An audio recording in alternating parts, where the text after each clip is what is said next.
Bonjour, Eric Gibaud, ericgibaud.com. Aujourd'hui, je vais présenter cet objectif de Maker, un 35 mm 1.4.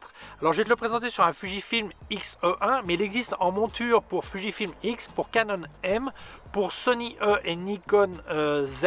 Alors attention, sur Sony E et Nikon Z, c'est pour APS-C, donc ça serait la série A5000, A6000 chez Sony, le Z50 et le DZT ou FZT, ou je sais plus comment il s'appelle, chez Nikon, à moins que tu le mettes sur un Z5, Z6, Z7 en mode APS-C, ok, avec recoupe, et aussi en Nikon N1 et aussi en micro 4 tiers. Alors cette vidéo est sponsorisée par Arvia, école de photographie.com. Alors je te raconterai à la fin de la vidéo ce qu'ils proposent, tous les cours qu'ils ont et la possibilité, surtout important pour beaucoup de ceux qui regardent cette vidéo et d'autres aussi, de profiter de leur CPF, c'est-à-dire que le compte de formation qui vous permettra peut-être à certains ou à beaucoup de se former gratuitement. Donc on voit ça à la fin de la vidéo. Allez, c'est parti. Ça vient dans une boîte correcte. Je l'ai pas avec moi la boîte parce que je suis parti faire le test et j'ai oublié d'emmener la boîte avec moi. Tu as une petite pochette de rangement, aussi un petit tissu microfibre pour le nettoyer. Alors c'est pas mal la pochette parce que tu peux mettre le tissu microfibre dans une petite pochette intérieure, donc c'est bien pensé. Tu as la garantie, les instructions, tout ça, bon, tout vient avec les bouchons avant, arrière, tout ça, ok, voilà. Donc présentation nickel, ça va. Et donc on va parler de l'objectif. Bon, je vais te passer des photos au fur et à mesure que je te présente l'objectif. Alors j'ai pas fait de vidéo avec parce que mon appareil photo, le X1, bah, c'est pas vraiment pour la vidéo, mais tu peux évidemment faire de la vidéo, ok. Donc je vais te montrer les photos que j'ai fait. Alors 35 mm sur APS-C, suivant l'APS-C, c'est l'équivalent de environ 50 mm. Bon, alors c'est un Canon, c'est 1,6 le facteur multiplicateur, mais sur les Fuji, Sony, Nikon, c'est 1,5, donc on ça. Et si tu parles de micro 4 tiers, dans ce cas-là, ce serait l'équivalent de 70 mm, 70 mm si on parlait full frame. Ok, donc ça donne un petit peu une idée. Alors l'objectif vient avec ces bouchons. Alors les bouchons sont plastiques, bonne facture, hein, ça tient bien, ok, pas de problème. Simplement sur les derniers objectifs 100% métal que j'avais vu, le bouchon était métallique, donc j'étais habitué métal. Mais enfin bon, là il est plastique, mais bon, il est bien, ça va, il n'y a pas de problème. La monture et l'objectif est complètement métal. La construction est vraiment costaud, j'aime bien. C'est tu sens, je dirais t'en as pour ton argent, non parce qu'il est pas cher, mais enfin t'as quand même pour ton argent. Mais la construction est vraiment agréable. Vraiment, ça fait vraiment très très pro. J'aime bien. Alors le diaphragme, ça va de... Alors c'est un objectif 100% manuel, hein, ok. Alors le diaphragme va depuis 1.4 jusqu'à f16. Et là tu vois, je te montre la bague de diaphragme. Elle est sans clic. Alors moi les trucs sans clic j'aime pas du tout. C'est vrai que beaucoup de vidéastes aiment bien le sans clic pour pouvoir diaphragmer suivant la quantité de lumière. Chose que j'aime pas parce que ça change la profondeur de champ, donc je préfère diaphragmer, couper la lumière avec un filtre ND variable. Enfin c'est une question de goût, hein. Je suis pas vidéaste professionnel non plus. Je fais des vidéos mais je peux pas me considérer vidéaste dans le sens cinéma du terme, ok. Donc moi j'aime pas, je préfère des vrais clics, ok. Surtout que le seul petit reproche que j'ai à cet objectif, c'est que la bague est vraiment souple. C'est-à-dire que quand tu vas faire, donc en vidéo c'est nickel, tu vas pas donner d'à-coup. Par contre quand tu fais de la photo, quand tu vas faire la mise au point sur la bague de devant, c'est facile d'accidentellement bouger cette bague de diaphragme. Et comme c'est un objectif 100% manuel qui n'a aucune communication avec l'appareil, tu vas pas te rendre compte. Tu vas te rendre compte que la lumière elle baisse ou la lumière augmente, mais tu vas pas te rendre compte que peut-être que c'est un problème de diaphragme, puisque comme il n'y a pas de communication, tu n'es pas au courant. Ça ne te dit pas que maintenant tu n'es plus à 2.8 à f4 par exemple. Tu vas pas te rendre compte. Voilà. Alors moi j'aime pas trop ça, je préfère un truc avec des clics beaucoup plus précis, ok, même des demi-clics si tu ne peux pas mettre des tiers, mais je préfère, voilà. Alors je viens de dire quand il n'y a pas de communication, donc c'est important, suivant l'appareil photo que tu vas utiliser, tu as une petite configuration à faire ou pas. Dans le cas par exemple des Fujifilm, il faut que tu indiques à l'appareil qu'il peut faire des photos sans objectif, parce que pour lui en fait c'est comme s'il n'y avait pas d'objectif. Donc si tu ne mets pas cette option, il ne va pas pouvoir faire la photo parce qu'il n'y a pas d'objectif. Donc si tu indiques faire des photos sans objectif, oui, eh ben, c'est bon, il va la faire. Dans le cas d'Olympus, j'avais fait un test d'un fisheye de make-up pour Olympus, je te laisse le lien là. Là sur Olympus, j'expliquais comment ça se faisait, tu n'as pas besoin de l'indiquer. Par contre le focus picking, qu'on va voir là tout de suite, se configure d'une manière différente que si tu as un objectif normal que tu passes en mode manuel. Donc c'est indiqué sur la vidéo que j'avais fait où il faut passer sur le bouton arrière, tout ça. Bon, enfin, je l'ai expliqué là-bas, ok.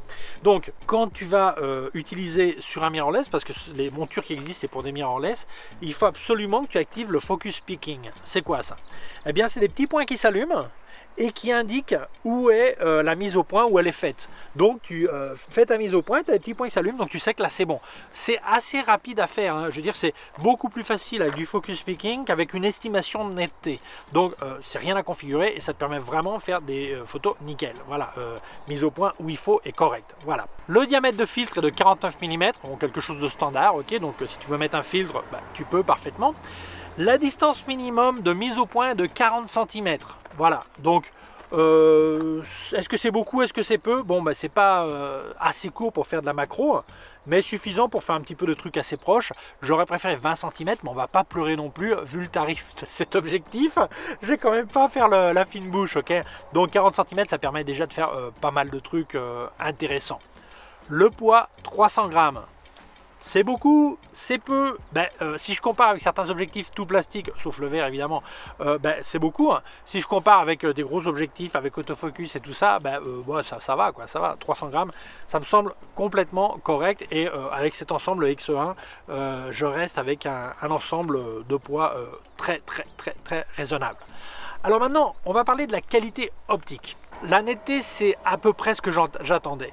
Dans les coins, à 1.4, f2, 2.8, bon, c'est quand même assez mou.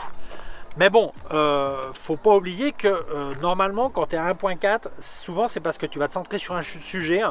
Et cette partie plus molle dans les coins, de toute façon, elle est dans la partie floue de la photo. Parce que bon, ben, la profondeur de champ est assez courte. Donc tu vas même pas t'en rendre compte. Donc une chose, c'est la pratique, ou la théorie quand je regarde sur une cible.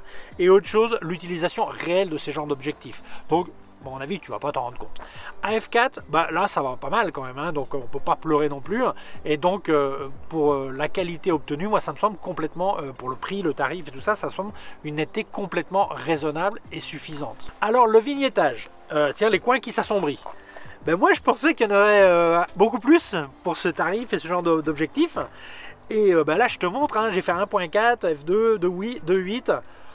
2.8, j'ai failli parler comme quand j'étais en Belgique, 8, ok, donc 8, 2.8, 2.8, et ce qui n'est pas un problème hein, de parler comme ça, hein, chacun parle comme il veut, hein, ok, moi aussi j'ai un accent, hein, pour les autres, pour moi non, mais pour les autres oui, donc je trouve qu'il n'y a pas de vignettage.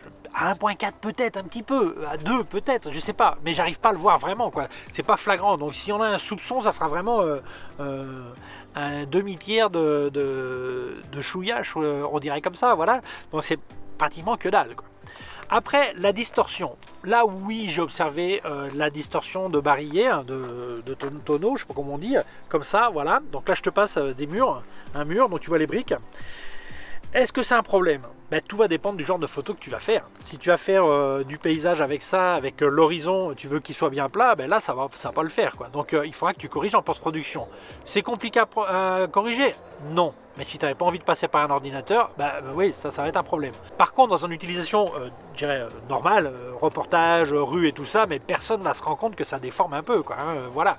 Puis tu peux pas demander la même chose à cet objectif qu'à un objectif qui coûte 10 fois plus cher, voilà. Donc moi, quand je vois un objectif à 600 €, s'il y a un peu de déformation, je trouve ça plus scandaleux qu'un objectif qui vaut 80 ou un truc comme ça, tu vois. Donc, ou qui vaut moins de 100 €, tu vois. Voilà, moi je le vois comme ça. Donc, mais il y a de la distorsion, hein.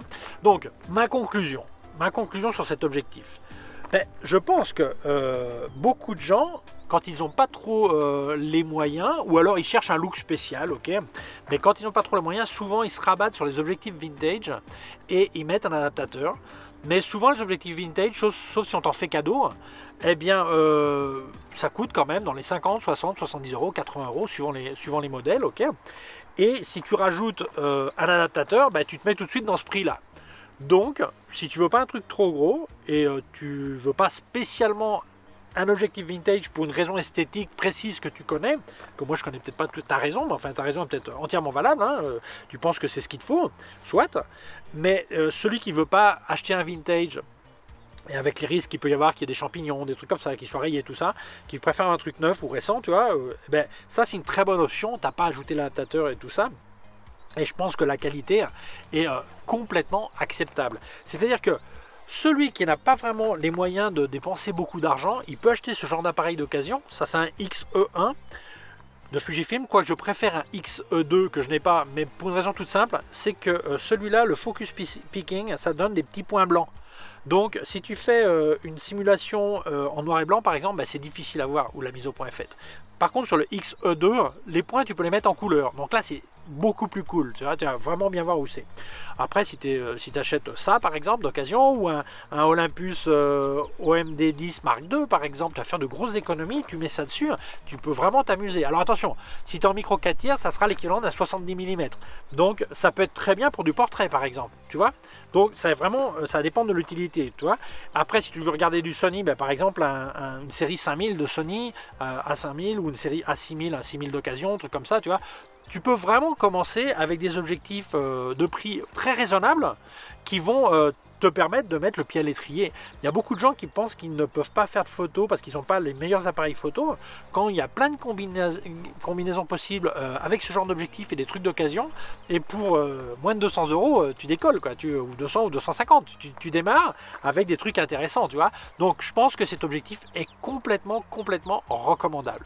Donc si ça t'intéresse, je te laisse un lien en description d'où est-ce que tu peux l'acheter. Alors, comme je disais au début de la vidéo, cette vidéo est sponsorisée par Arvia, écoledefotographie.com. Et qu'est-ce que c'est? Eh bien, c'est une école de photographie qui travaille à distance, dont des cours en ligne, qui va te proposer 4 formations possibles, depuis débutant jusqu'à bac pro. Donc, ça permet vraiment de s'étendre, rentrer dans la formation photographique, que tu sois avec une idée professionnelle en tête, ou au contraire amateur, mais envie de vraiment comprendre et savoir plus sur la photographie. Alors, c'est des cours qui se font en ligne. Faut compter entre 10 et 13 heures d'études, disons, par semaine. C'est complètement compatible avec tes horaires de travail puisque tu fais à l'heure que tu veux. Et ce qui est super intéressant, c'est que ça va te permettre d'être en contact avec des photographes diplômés qui, eux, vont faire les corrections des exercices qu'ils t'envoient et tout ça. Ça dure entre 8 et 12 mois. Mais bon, plusieurs élèves ont commenté quand j'ai présenté la vidéo sur la formation. Et ils avaient l'air vraiment contents de ce qu'ils étaient en train de faire chez Arvia. Donc voilà, moi je pense que l'idéal, c'est que tu rentres sur leur site web ou tu les contactes par téléphone. Tu parles avec eux, ils vont t'expliquer un petit peu tout ce qu'ils te proposent et quelles sont les possibilités aussi de formation gratuite. Alors ceux qui n'ont pas le droit au CPF, il y en a quelques-uns, par exemple si tu es déjà à la retraite, c'est pas possible, si tu n'as jamais travaillé, c'est pas possible, eh bien, il y a quand même l'option de le payer toi-même si tu es vraiment intéressé par le contenu, qui me semble vraiment intéressant. Voilà, donc je rentre pas plus en détail, jette un coup d'œil et vraiment profite de cette opportunité si tu l'as, parce que ça vaut vraiment le coup. Je vais profiter de cette présentation pour te faire un petit cadeau, un truc photographique gratos, comme je dis. Souvent on oublie d'apprendre à regarder comme notre capteur. C'est-à-dire que notre capteur, il ne voit pas comme nos yeux. Nos yeux, le cerveau adapte et a un rang dynamique beaucoup plus élevé que notre capteur. Alors pour essayer de voir comme ton capteur, c'est simplement, tu vas entrefermer les yeux comme ça, tu vois, tu vas guigner des yeux. Voilà. Et si tout d'un coup, là, je suis en train de voir le paysage, par exemple, si les zones les plus foncées que tu voyais bien, en guignant des yeux, et elles deviennent toutes noires, c'est comme ça que va voir ton capteur. Donc, il faut que tu saches que dans cette situation, il est impossible d'avoir une photo qui soit correctement exposée partout. Il te reste deux options. Éclairer la zone d'ombre, c'est pas toujours possible. Là, dans un paysage, je vais pas mettre un flash pour tout le paysage, ok. Mais si c'était une personne à contre-jour, tu pourrais. Option 2, mettre l'appareil photo sur trépied, faire ce qu'on appelle un HDR, c'est-à-dire où l'appareil photo te le fait lui-même, où tu fais plusieurs photos avec différentes expositions en touchant la vitesse et non pas le diaphragme, parce que sinon ça te changera la profondeur de champ et ça ira plus. Donc tu vas faire plusieurs photos à différentes vitesses et après en post-production tu vas coller les photos ensemble en gardant les zones bien exposées. Donc voilà, c'était le truc cadeau de Arvia. Voilà, donc contacte-les, ils ont vraiment plein de trucs à pouvoir t'enseigner et peut-être gratuitement pour toi. Eh bien voilà, merci beaucoup à Maker de m'avoir envoyé l'objectif. Merci à toi d'avoir vu la vidéo. Si tu penses que ça peut intéresser quelqu'un d'autre, je t'invite à la partager sur les réseaux sociaux.